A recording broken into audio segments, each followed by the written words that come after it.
Écoutez, c'est un sentiment de joie immense parce que nous sommes allés sur la pointe des pieds et nous sommes revenus avec ces 2 médailles d'argent qui font la fierté de tout le peuple ivoirien. À Moscou, dans le ciel de Moscou, à 2 reprises, le drapeau ivoirien a flotté comme pour montrer que notre pays revient, comme disent les politiciens, Côte d'Ivoire is back. Aucune déception sur Wilfried. Wilfried fait son baptême de feu du haut niveau. Et pour tout athlète, on évolue par palier. Le premier palier pour Wilfried, c'était d'être qualifié pour les championnats du monde, ce qu'il a obtenu. Ensuite, les athlètes à ce niveau-là rêvent d'être finalistes. Une fois qu'ils sont finalistes, ils rêvent d'être sur un podium. Donc, laissons le temps à Wilfried de faire sa progression. Et j'espère dans quelques années, on pourra peut-être voir Wilfried sur un podium. Muriel aujourd'hui a intégré un schéma de très haut niveau. C'est une athlète extrêmement méticuleuse, travailleuse.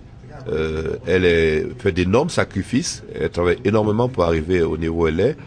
Et en elle-même déjà, elle est motivée et les dispositions qu'elle se donne nous rassure quant à l'avenir de sa carrière. Meïté n'a pas pu venir à Moscou pour des raisons de santé. Je l'ai exposé tout à l'heure. Après les Jeux Olympiques, il a eu des problèmes de santé qui mettent du temps à se régler, voilà. Et il est annoncé pour les Jeux de la francophonie qui auront lieu le mois prochain. Donc c'est dit que Meïté aussi revient tout doucement à son niveau. De plus en plus d'athlètes africains s'exilent, si je peux employer ce terme-là. Vous allez voir aujourd'hui, c'est le Qatar qui offre, avec les moyens qu'il a, tout ce qu'on peut imaginer aux athlètes. Beaucoup d'athlètes se retrouvent au Qatari. Le cas Muriel, je reste confiant que cette jeune dame aime tellement son pays, est tellement consciente de ce qu'elle peut apporter à son pays, au continent, que ça peut arriver, mais je ne pense pas que ça arrive. Pourvu que nous aussi, de notre côté, on met tout ce qu'il faut à sa disposition pour qu'elle ne puisse pas partir. Parce que, qu'on le veuille ou non, à ce niveau-là, les athlètes sont des professionnels. C'est toute leur vie qui sont entre leurs mains. Et parfois, quand il faut faire un choix, il peut amener à faire des choix qui vont au-delà du ressenti, de l'affectif et privilégier peut-être, pourquoi pas, les espèces sonnantes et trébuchantes. Donc là aussi, il faut faire attention. Muriel arrive à Abidjan probablement à la fin du mois d'août. Je ne peux pas vous donner la date exacte parce que là, elle a encore une compétition à Zurich. C'est un engagement qu'elle a pris par rapport à la Diamond League où elle est classée en tête sur le 200 mètres. Donc elle remplit ses engagements de professionnel et à la fin du mois d'août, elle sera à Abidjan. Le badge qui permettait d'entrer sur la piste et pouvoir donner éventuellement un drapeau à Muriel, le badge a été remis à son entraîneur puisqu'elle était constamment avec lui. Il avait reçu le drapeau, mais le temps de se frayer un chemin parce que vous savez, si vous observez, il y a des pays qui ont au moins 10, 20 personnes aux entours de l'arrivée qui paient leur ticket, qui sont là avec les drapeaux. Nous, il fallait qu'on fasse avec les moyens de bord. Ça a mis un peu de temps, mais vous avez vu après que Muriel avait le drapeau sur elle. On ne l'a pas oublié. Il y a eu juste un problème de timing, sinon il n'y a pas de problème. Alors, mon souhait aujourd'hui, et là je disais tout à l'heure merci à la RTI, qui pendant 10 jours a permis aux Ivoiriens de vivre l'athlétisme. Et Dieu merci pour nous, ça s'est soldé par une victoire qui a fait la joie de tout le peuple ivoirien.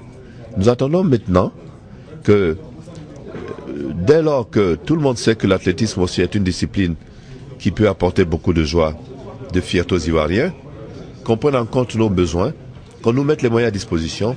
Et croyez-moi, nous sommes en mesure de porter haut le drapeau de la Côte d'Ivoire et de glaner encore de nouveaux lauriers. Le football, c'est normal. Je n'ai rien contre mes amis du football. Au contraire, je le dis, le football est un sport magique qui attire le monde, qui a ses virtuoses. Et c'est normal qu'on soutienne le football. Mais après le football, il faut penser à d'autres disciplines. Je répète, c'est une volonté politique qui peut à un moment nous amener à très haut niveau. En Jamaïque, un matin, ils se sont dit, on veut faire de l'athlétisme un sport majeur. Les retombées sont là. Vous avez vu au dernier championnat du monde, en finale du 100 mètres hommes, il y avait 4 Jamaïcains.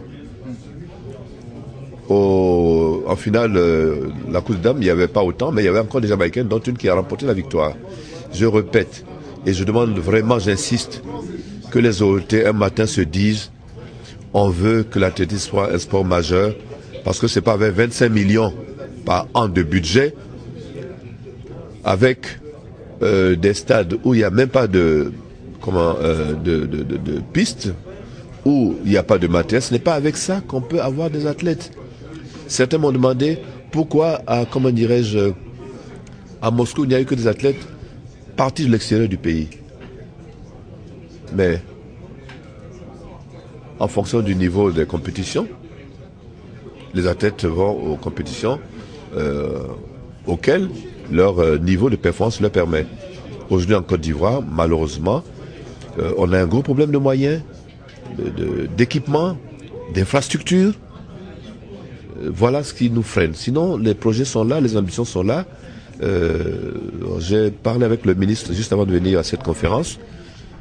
Il est conscient du problème. Il en a pris, acte. Et il faut que les moyens suivent. Il faut que les moyens suivent parce que entre prendre l'engagement et puis les actes, parfois il y a des temps trop longs qui font que finalement ça tombe en oubli et c'est pas bon. Je termine en disant, il faut qu'on nous prenne plus au sérieux, qu'on nous donne les moyens. On aura des athlètes, on aura des Murray Lauré, on aura des Bolt, on aura tout ce qu'on veut ici en Côte d'Ivoire parce que le matériel, les hommes sont là, le potentiel est là. Le potentiel est là. Quand je vois les athlètes noirs qui gagnent, et chaque fois que je vois un athlète noir, j'imagine un Ivoirien. J'imagine un Ivoirien et je le dis du fond du cœur parce qu'on en est capable. On en est capable. Donc vraiment qu'on nous écoute et puis on ira loin.